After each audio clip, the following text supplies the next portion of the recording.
Hey, what's up guys, this is WhiteXboy69 here. Pretty much what I'm going to tell you about is my current setup for most characters. As you can see, I'm almost level 20 on all of them. I just promoted every one of them to try and get the promoting challenge done. Um, I'm going to show you my builds for the new N7 Destroyer.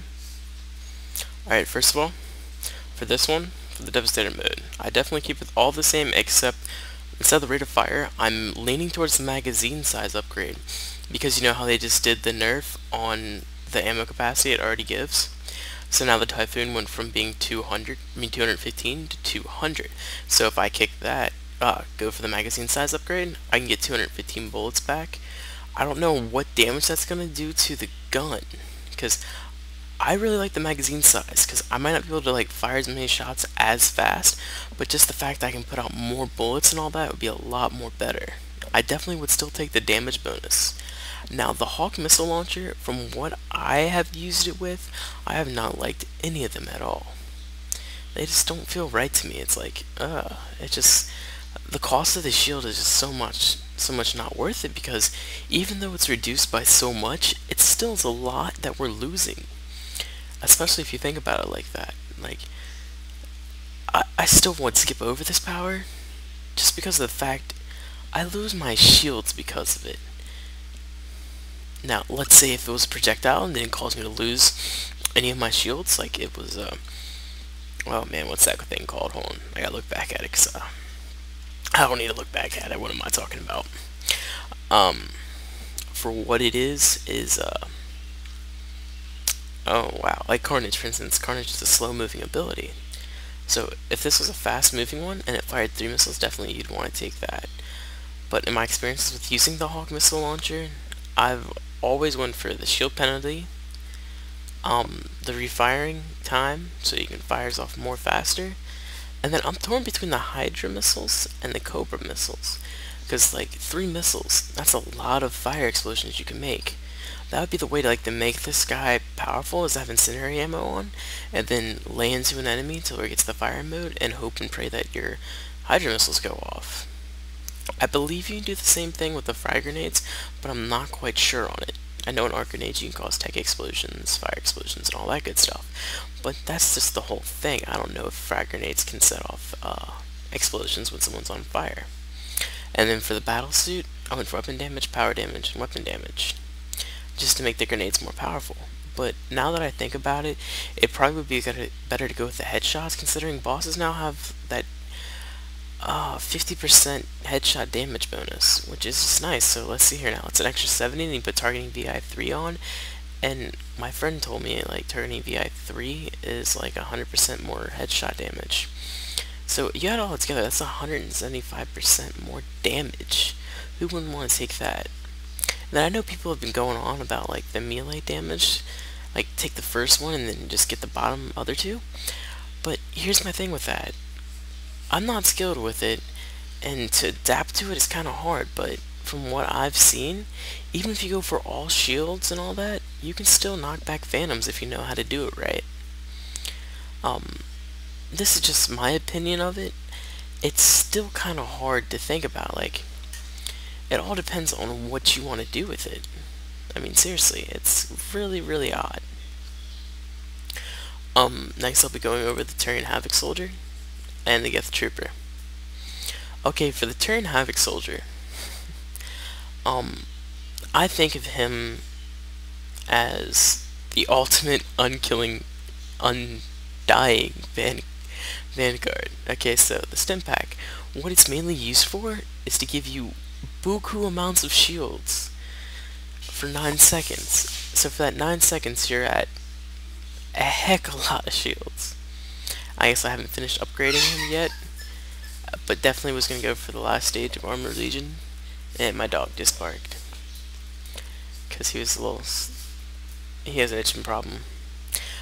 Alright, so, and then next for the Havoc Strike, once again, it's all about how you want to do it, but this is how I think it's the best. Alright, so Havoc Strike, reduce recharge speed, force and damage, more force and damage, because you really don't need the cooldown speed, because it's pretty fast. I'm pretty sure, I believe once you do the heavy strike plus heavy melee combo, it just unloads. And then obviously you want to go for melee damage and all that. This is just a pure melee guy who just charges at everything and obliterates. And then Incinerate Strike is amazing, especially if you have a friend who's spamming Overload. Excuse me again. So you have that friend spamming Overload right as soon as you Havoc Strike. Massive fire explosions within a certain amount of radius. Now, I don't know exactly what the radius is because I don't have my PS3 on right now, and this is the easiest way to do the videos just because it's on my computer and I don't have to get out the capture card or anything. Alright, now for this, the Armored Legion, I definitely would probably take assault rifles just because of the fact that you want more recharge speed, and that way you can have a nice, decent heavy weapon. My friend always uses the Maddock with it, and that's his playstyle, but you know, just put a nice shield, Cyclonic Modulator 3 on, or 2, depending on the difficulty. Like, this guy just wrecks on silver and bronze. Now, for the melee synergy, I went with that because normally you have a strike and then you have your melee. And I don't know how much that's going to affect it a lot. I played it all where it's all fitness is down, but I just want to have that little extra melee power. You guys know what I mean? More deadly. And that's it for this guy. And then my Geth Flamer. He's broken right now, as you can tell. It's kind of ridiculous. Like, I haven't been able to play with him because I don't have a reset powers card, and I don't feel like wasting it just to have it break on me again. It's kind of stupid. So for Flamer, I go Flame. Well, obviously get the power itself. Recharge speed, damage. Then you want to take reach. Definitely want to take that reach, damage, and then armor damage.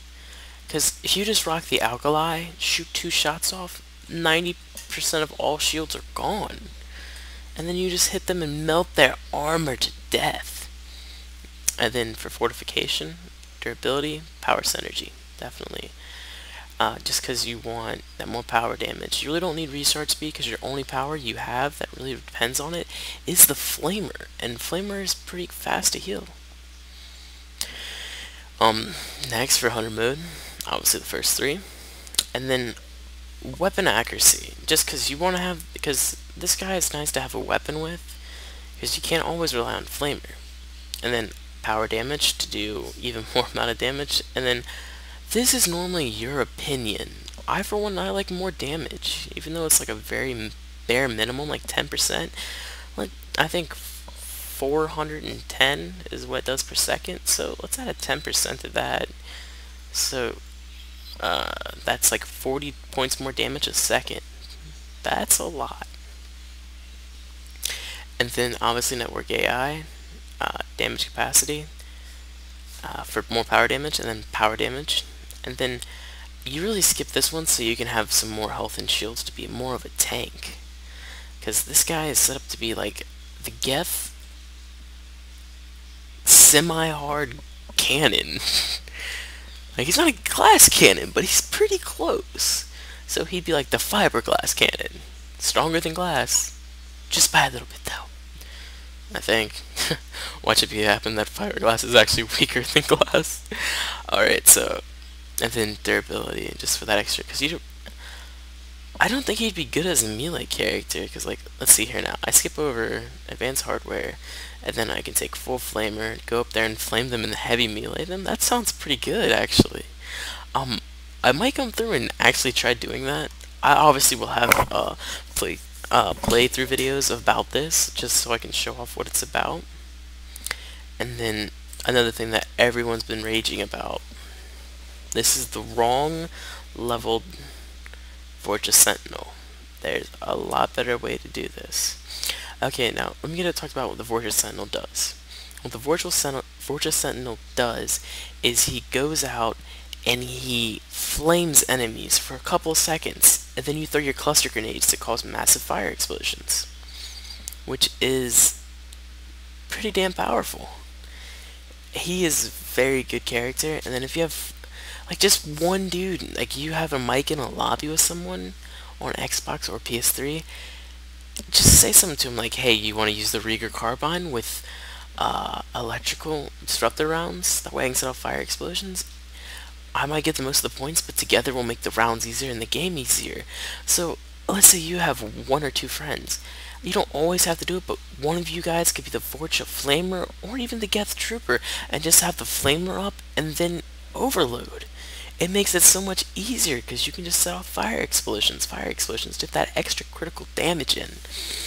Alright, so for the Bloodlust, you definitely want to take health regeneration, weapon damage, and, well, not weapon damage, you want to go with power damage. See, I already messed up on this.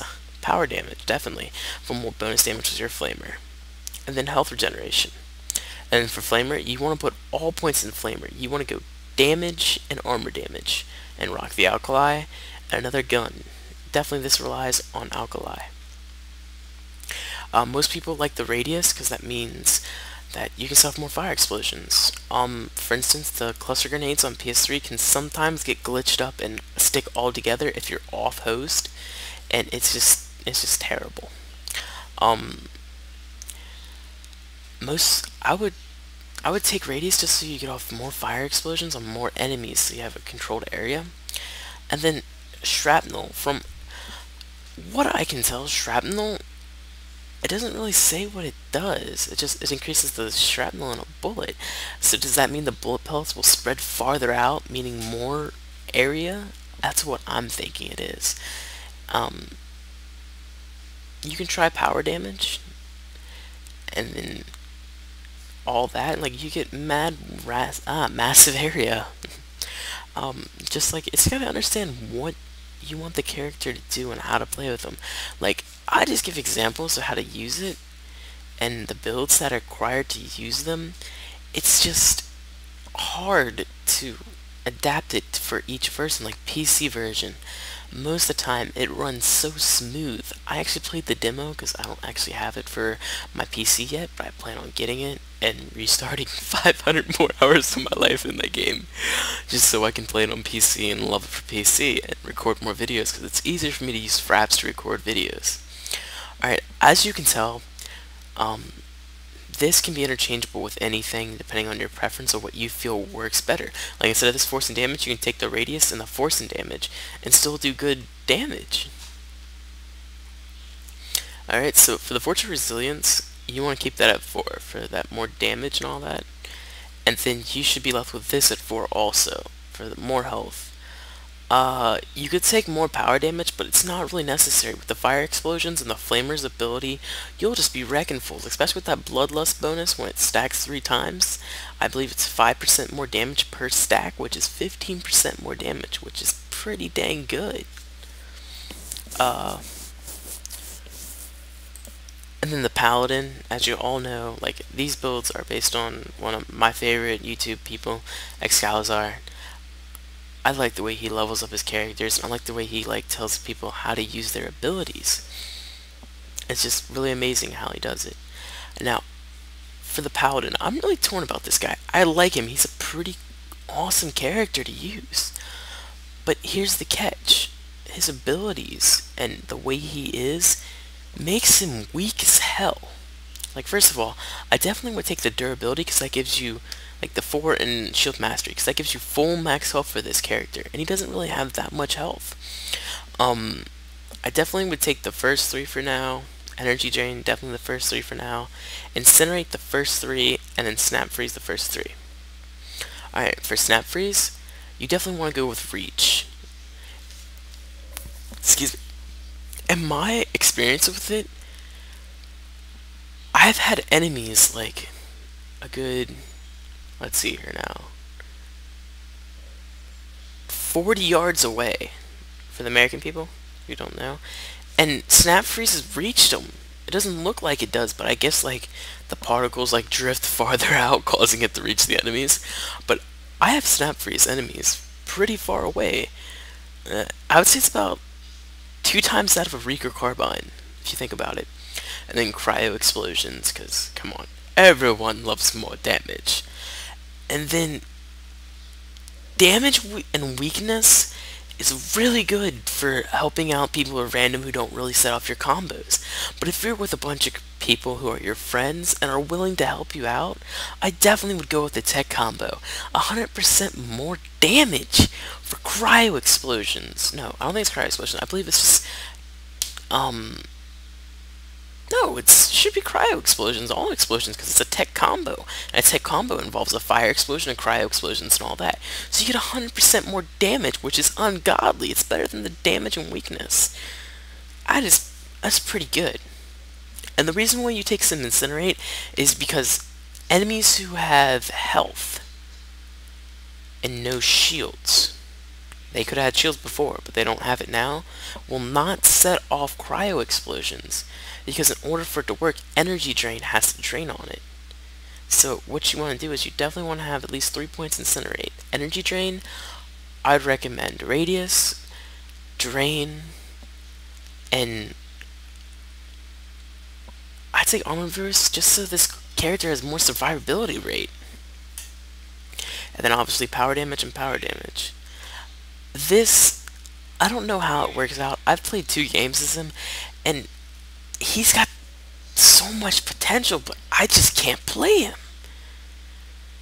Between the recharge speed and the guns I like I love using the Cerberus Harrier. That's my favorite gun.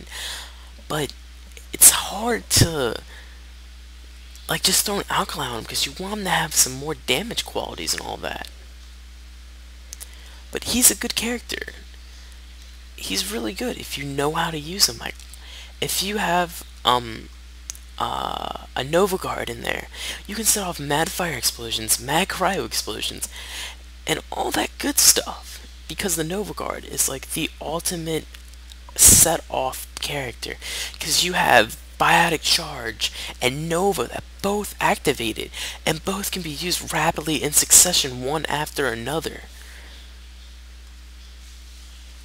This is why this character is more superior, and why it's so overlooked. Now, the Asari Valkyrie. What you guys are thinking is that, oh, the Asari Valkyrie is she's just the Fury. Well, yeah, that's true, but the Fury cannot touch this character.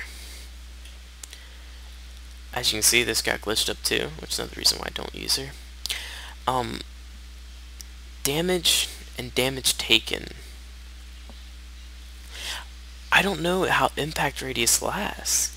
I think it does increase the area of effect field around you that it hits the enemies, which would definitely be more worth it.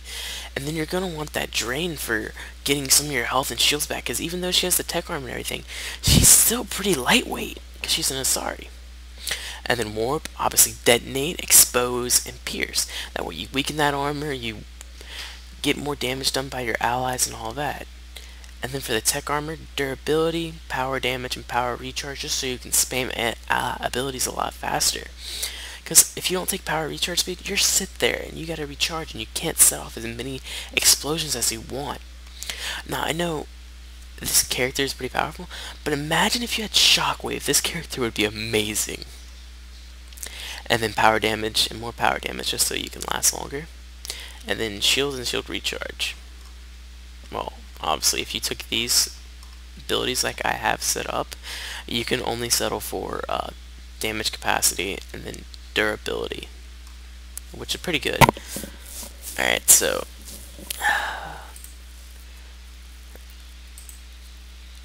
I don't lie. I'll never use this character just because of this bullshit. I mean, come on now, this is just ridiculous. Fix your game, please, BioWare, so I can use this character. And the same thing goes to this character. Look at this. 1, 2. And I'll show you my Batarian Brawler. Same exact thing. Hold on. We go to my Adept. My Krogan Shaman. Same thing. Bullshit. Volus. Bullshit. All the characters like I want to do and show you videos for, I have to waste a freaking ability thing just to use the character, which I hate. I mean, come on, like, I understand BioWare, like, this game is getting pretty low on the hits, but you know what, I still love it and I want it to be fun. Drill Vanguard, Obviously, you want to go for that radius.